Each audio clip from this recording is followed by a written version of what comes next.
my talk, so Jeff Roth, thank you. All right, so I'm Jess Hires. I'm talking to you about physical security penetration testing today. Let's go ahead and get the disclaimer out of the way. There is stuff that in this talk that could be used for illegal stuff. Don't be that guy. Don't get in trouble. This is all for public education and helping you do your job, so don't screw it up.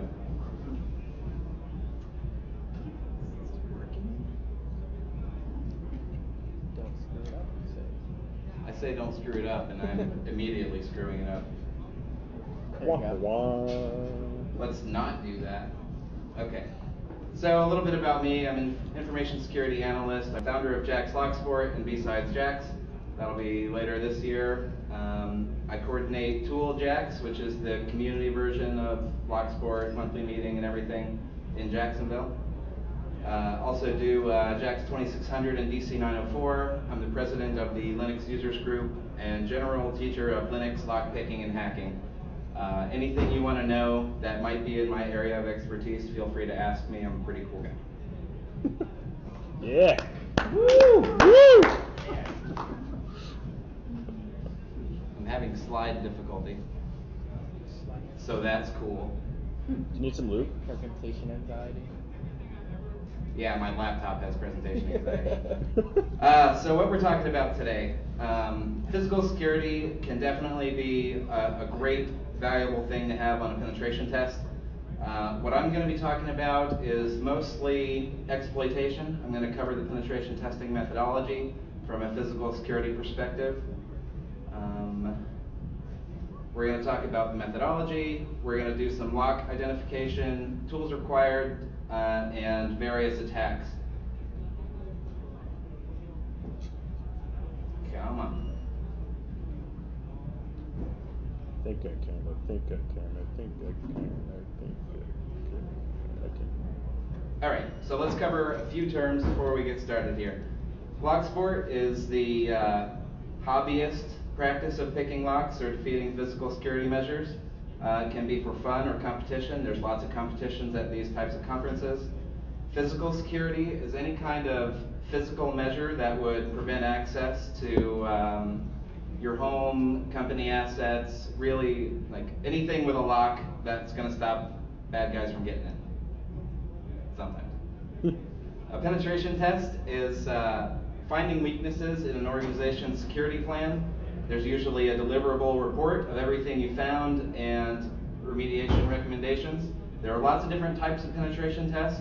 We're only covering everything from an on-site physical security perspective. A red team is the team that would conduct the penetration test. Usually you'll have some guys off-site, some guys on-site. I'm told that a decent-sized red team is about 5 members, and don't go too much over that. All right, so let's talk about the methodology. We're knocking down the normal methodology to about 5 phases. We've got pre-engagement interactions, reconnaissance phase, vulnerability analysis phase, exploitation, and post-exploitation. We're going to cover each one of those in depth, so let's start with phase 1. This is really important because you want to define to your clients, or with your clients, the scope, things that are off limits, the trophies that you're going to be finding, and any time constraints. So a little bit more about trophies. Sometimes I might ask you to take something off the premises, but you usually want to avoid that. Try to take pictures as evidence instead of removing it from the site, because if you have to leave in a hurry, then you look like you're stealing stuff. So nobody wants that legal trouble. All right, reconnaissance. This is usually the most important part of the penetration test. You're going to be doing information gathering, anything you can gather to help you with the penetration test. There is passive and active penetration testing. Let's cover those. Passive is anything that's virtually undetectable. You can check out a site from Google Maps. You can look at their website for any building photos, photos on social media, promotional videos.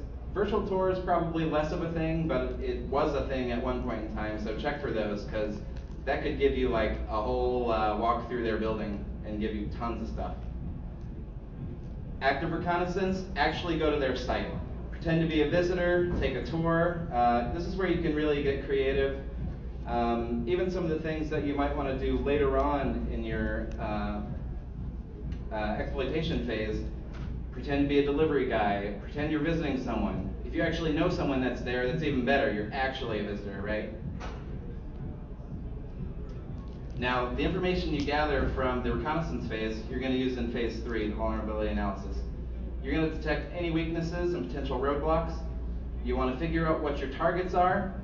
We usually do this in potential difficulty versus potential value. I'll show you that in a moment. Look for your obstacles, high security locks, guard stations, anything you might want to avoid, anything that might need special preparation before you go do the exploitation phase. Part of the vulnerability analysis is to actually plan your exploitation phase. Again, the same things I just mentioned. Use what you found to your advantage so you can have plans, have backup plans for your backup plans. Okay, so this is the table I like to use for potential difficulty versus potential value.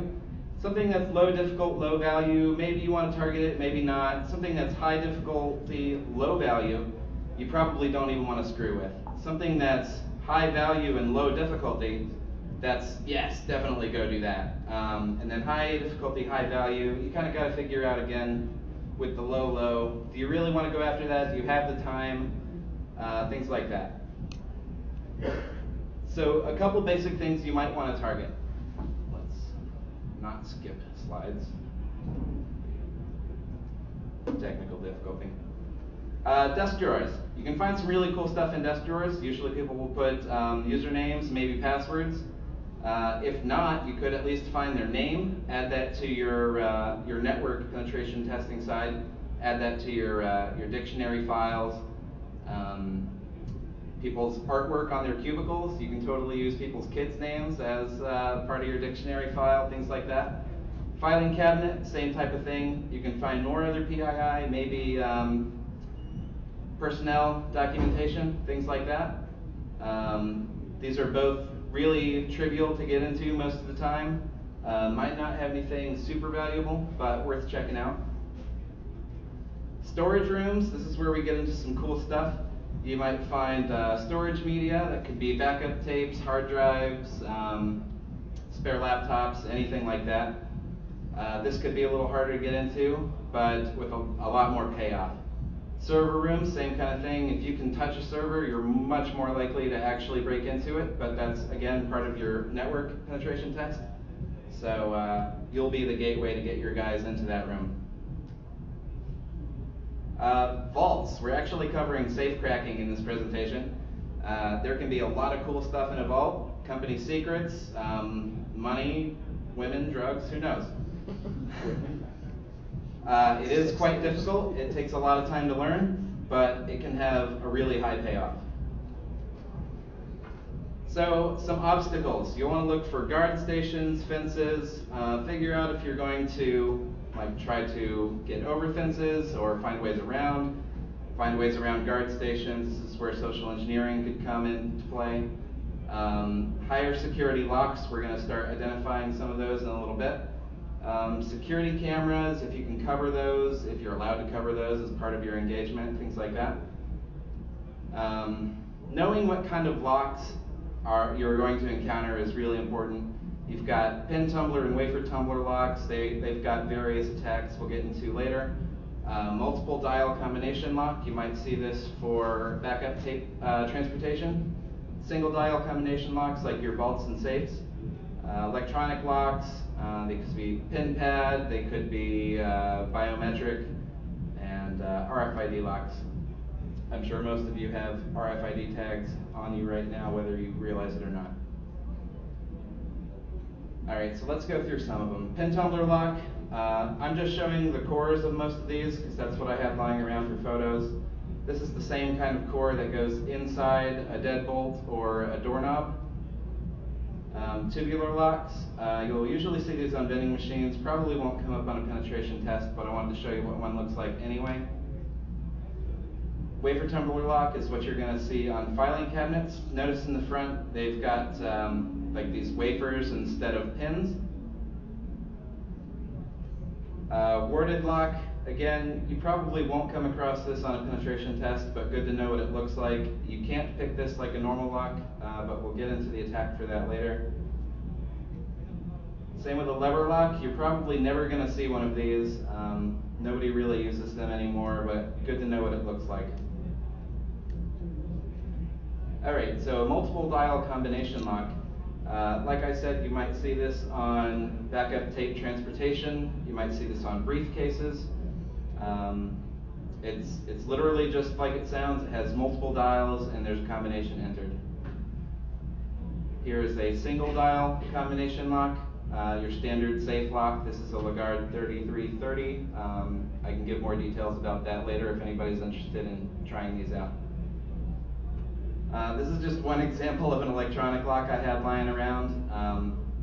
Use your imagination with this. There's a lot of different types. This is just one. This accepts anywhere between 4 and 8 digit combinations, but there's lots of variations on this.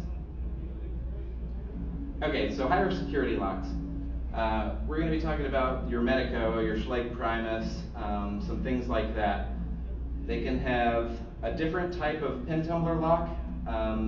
Some of them have finger pins, like a whole separate bitting on the bottom of the key, or angled pins that rotate the key pins to allow a sidebar to enter them. Disc detainer locks are quite a bit harder. You usually see these. You see these a lot on bike locks. They're pretty common in the UK now. You might not encounter one of these on a penetration test, but good to know what it looks like. Group 1 combination locks, we'll talk about that a little bit more later. Group 1 and Group 2 manipulation proof have no real way to manipulate them, but we'll get to that when we get to the safe cracking section. And there's other exotic shape locks that I don't have any images of, but be happy to show you at the end. So Medico, I don't know if you can see this, but the bittings are angled. It's not just a cut, it's a cut and an angle, which rotates the key pins. This is what the front of one of those looks like. Typically, the more complex a keyway, the more complex lock it is. They really want you to not be able to fit tools in there, at least not very easily. Here's another example. This is a larger one that you might see on a standard door. And this one is for a military munitions crate. It's the same kind of core in a really heavy-duty housing. Schlage Primus has got some popularity over the years. They do have some weaknesses on their own. Notice the whole second bitting there for the finger pins. A disc detainer key. Now this is a very complicated lock.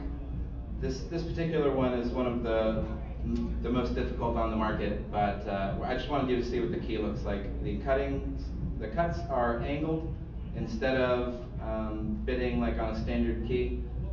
It's a dead giveaway that it's not a standard pin tumbler lock. This is what one of those looks like. The key I showed you is not the same one for this lock, but it's the same principle. They have discs inside that rotate instead of pins that set. So let's talk about exploitation. There's lots of ways to do this. We're going to be talking about infiltration and exfiltration. Infiltration is everything that gets you past the mechanisms you need to get past. Exfiltration is getting your trophies off of the premises. Social engineering, I'm not going to go too far into this because there are lots of other talks that go really far into this, and a lot of people have done a lot of cool things with it. But fake badges, fake uniforms, pretend to be a delivery or vendor, a visitor, standing outside like a smoking area. Say you're a new employee and you lost your badge or you left it at your desk. That's usually a really good way to get you into a door. But the biggest key here is to be confident. Pretend like you're actually supposed to be where you're trying to go. That's pretty much all I'm going to cover on social engineering. Now we're going to get into the rest of the attacks. So bypass is a huge, huge thing. A lot of doors can be bypassed without even picking or safe cracking or anything at all. And we're going to go through all of these. One cool thing I like to mention is removing the door from the hinges. Let me see if I can friggin' mark on this.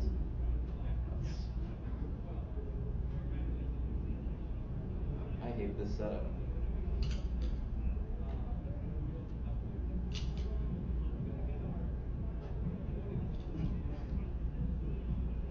Yeah, like that. Okay, so sometimes if the hinges are on the wrong side, you can just pop the pins out and remove the door from the entire frame. There's a lot of other cool things you can do like that, but that's just one example of you not needing any special tools other than knowing that this door is installed wrong and pop it out and you're in. Lloyding, there's a tool, the most common one is called a shove it tool. It's, or lucky number 7, if anybody's familiar with that. It's like the credit card trick. You're basically just trying to depress that latch, either from the inside or outside, to open that door without picking or anything like that. Not usable on deadbolts because it's a dead bolt. You can't physically move it. It's not spring-loaded. There can be some forensic evidence on this attack, mostly in the form of scratching away paint or maybe even a little bit of scratches on metal surfaces. This is what that tool looks like. The round end is just for pushing it in on doors that open towards you. The other devices are to open it the other way. So you can just hook that into the latch, jiggle it a little bit, and pull it open, and the door will come open with it. Under the door tool is a really cool one, especially if you're in a hotel. These are easy to make. They hardly leave any forensic evidence, maybe like a little bit of scarring on the bottom of the door if it's a wood door. That's what this thing is, if anyone's seen me walking around with this today. It's made to just go under the door. You prop it up, pull it up against the door, and hook it onto the latch. And then you pull the string to pull the handlebar down. It's for a specific type of handlebar, the 90-degree angle bars. It's usually used for fire code, least resistance to get out. Same with the next one, the push-to-exit tool. There are 2 ways to do this. There's 2 types of push-to-exit bars. One is a physical push it to open the door, and the other one's like a capacitive touch. Touching it will release the latch and allow you to open it. The tool does both, as long as it's a, what's the word? Copper. As long as it is conductive. This is kind of what that tool looks like. There's a lot of variations. Again, this is made from a simple metal rod that you can get from any hardware store. And it's really easy to implement. It would be particularly useful on doors like in the back of the room here.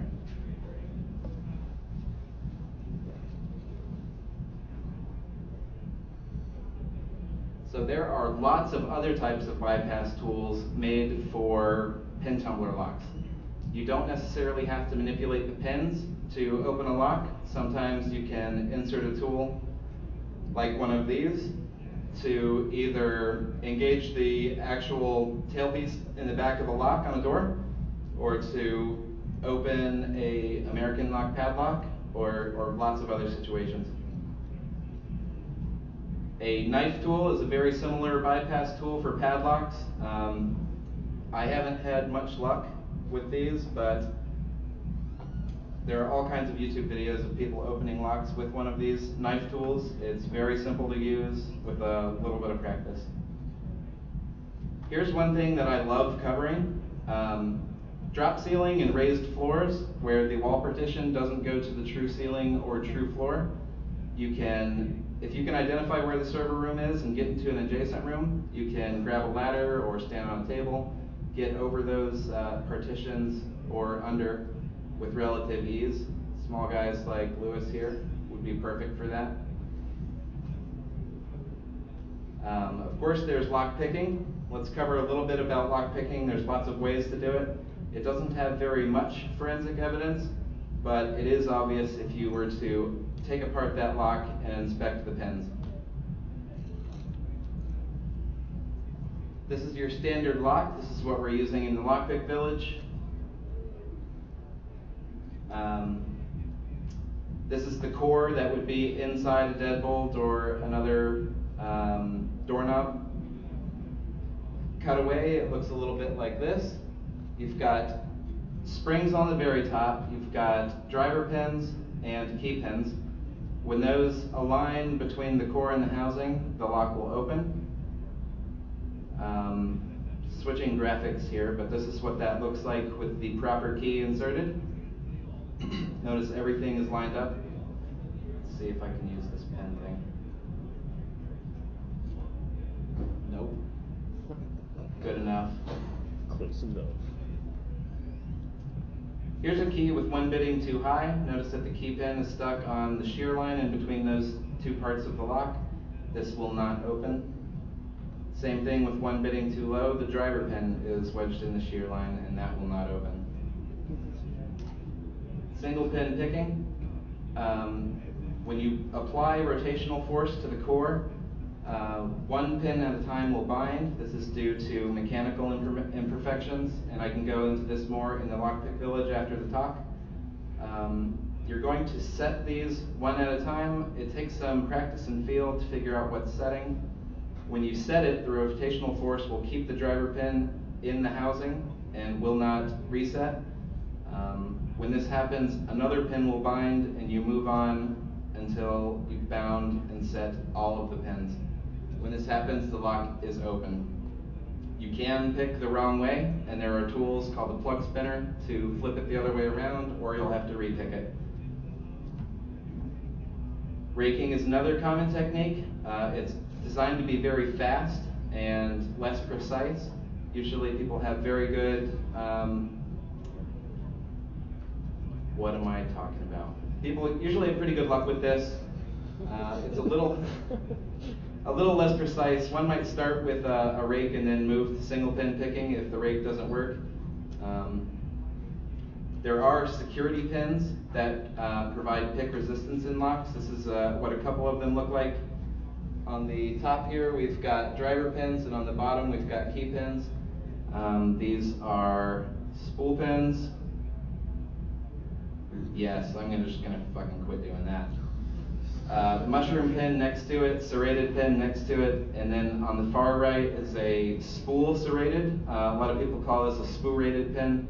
And then on the bottom on the right, you see a serrated key pin. So if you were to overset a pin, this will prevent it from getting back to its normal position without starting over. One thing I want to mention, I have no idea where this photo comes from, but I love it. I got it lose from my video? I got it from the patents office. Huh? I got it from patent searches.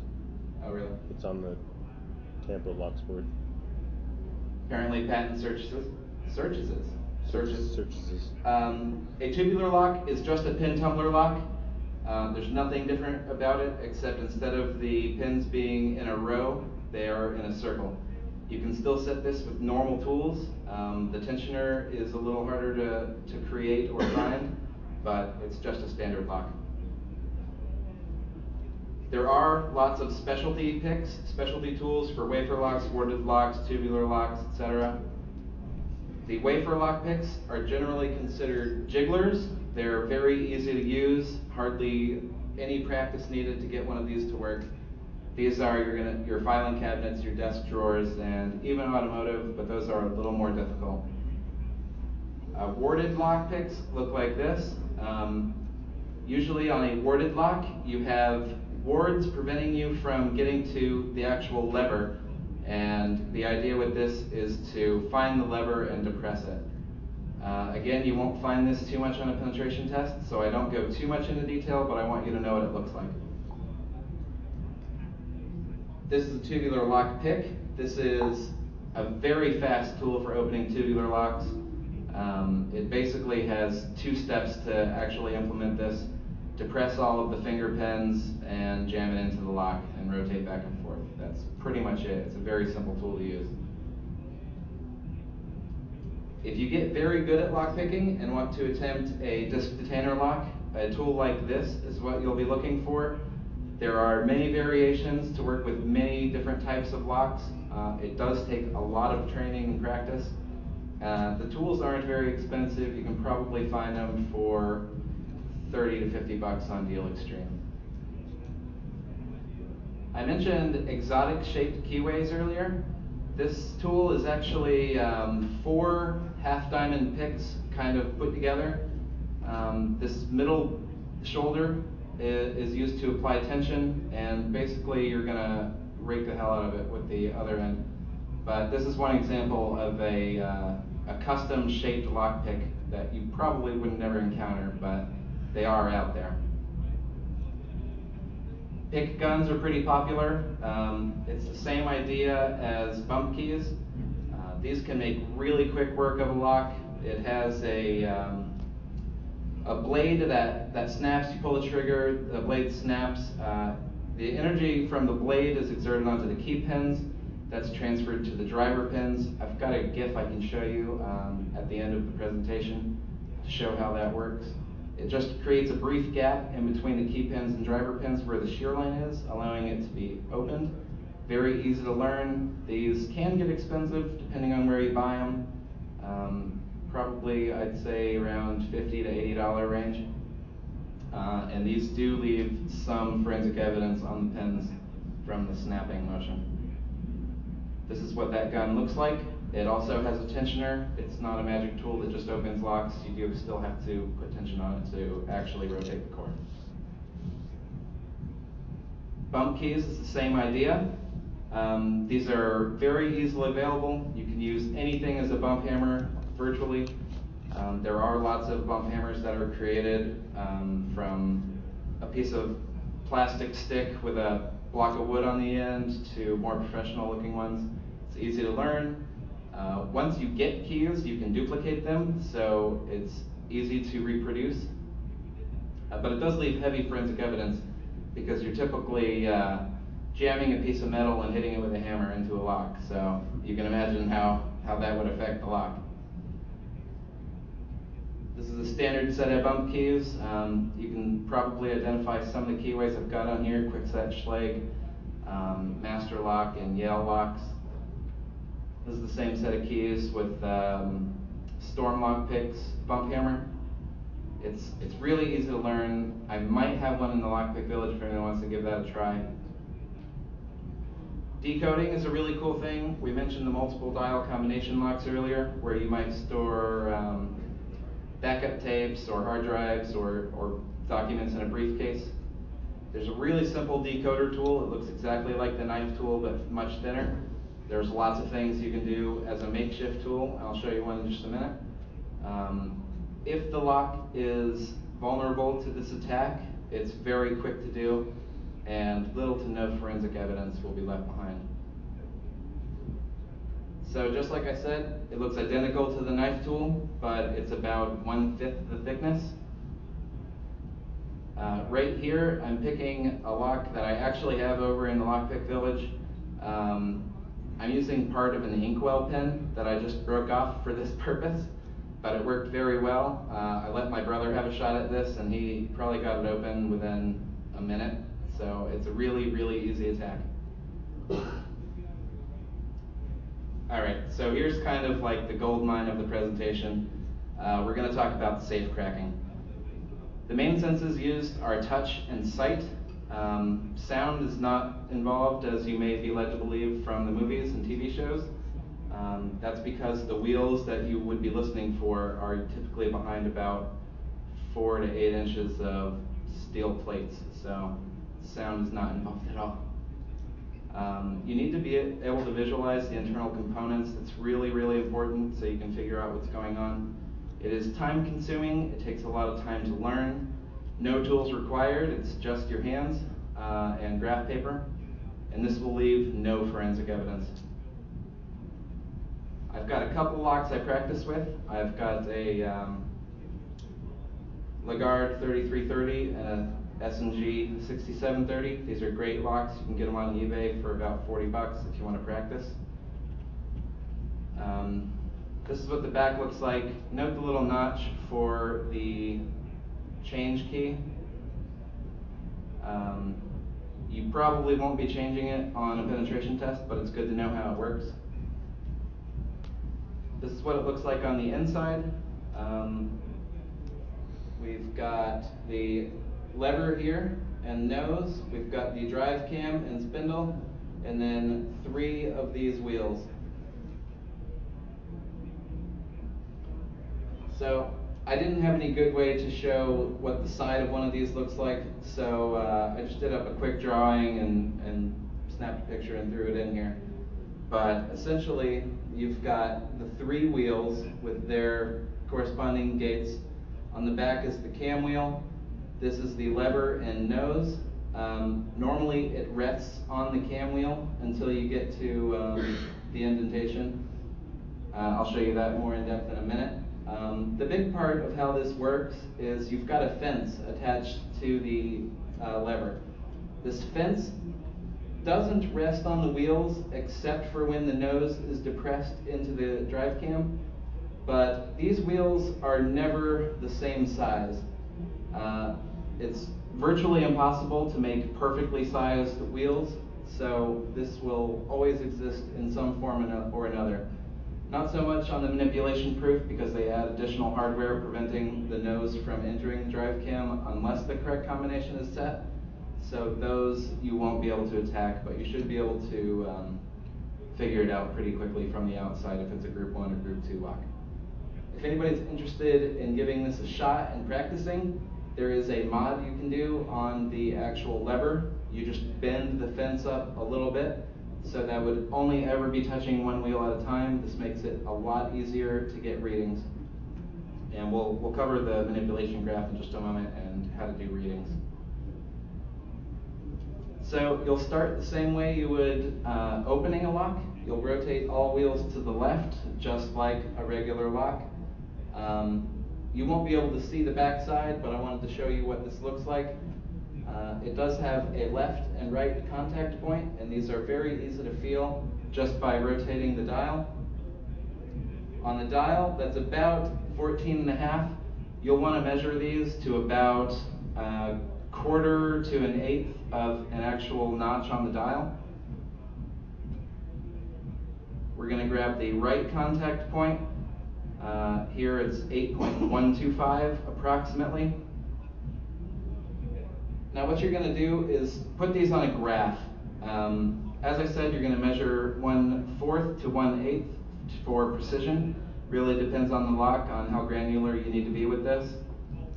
You don't have to dial every number on the dial. There is some tolerance, so every other number, every even number is usually a pretty good rule of thumb. You can draw lines on the dial to make this easier. You can put a piece of tape with extra lines. There are even some outlines that you can print out on sticky paper and stick on the dial to help with this. This is what a completed graph looks like. You can see I'm not quite doing every other one. I'm doing every 2.5 numbers on the dial.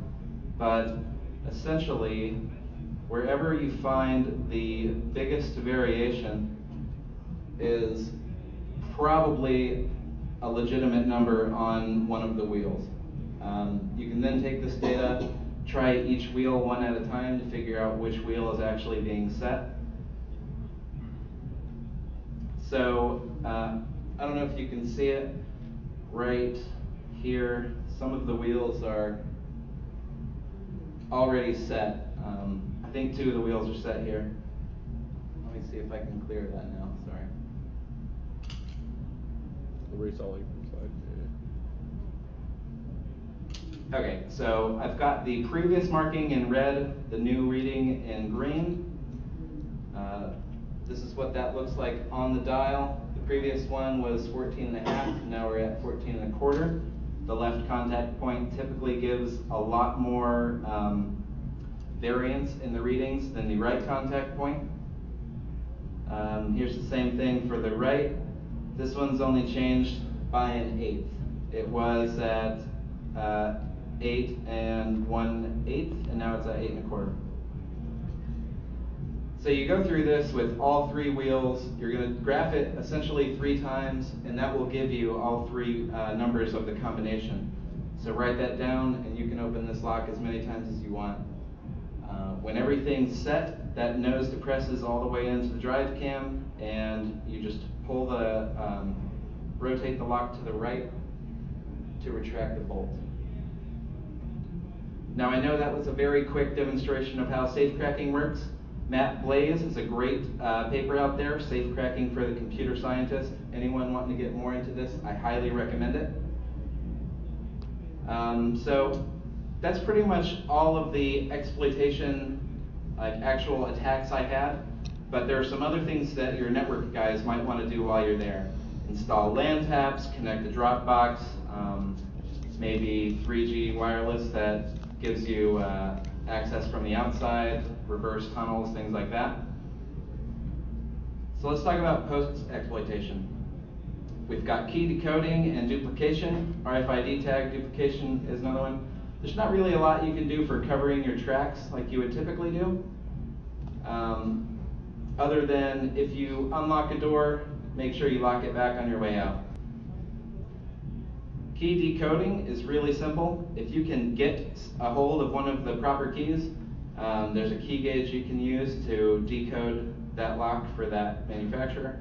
You can use the code to go to a locksmith, or if you have a key cutting machine, you can just cut a new key. I've seen sometimes people have a van off-site. You just like text in the code or a radio, however you're doing your communications.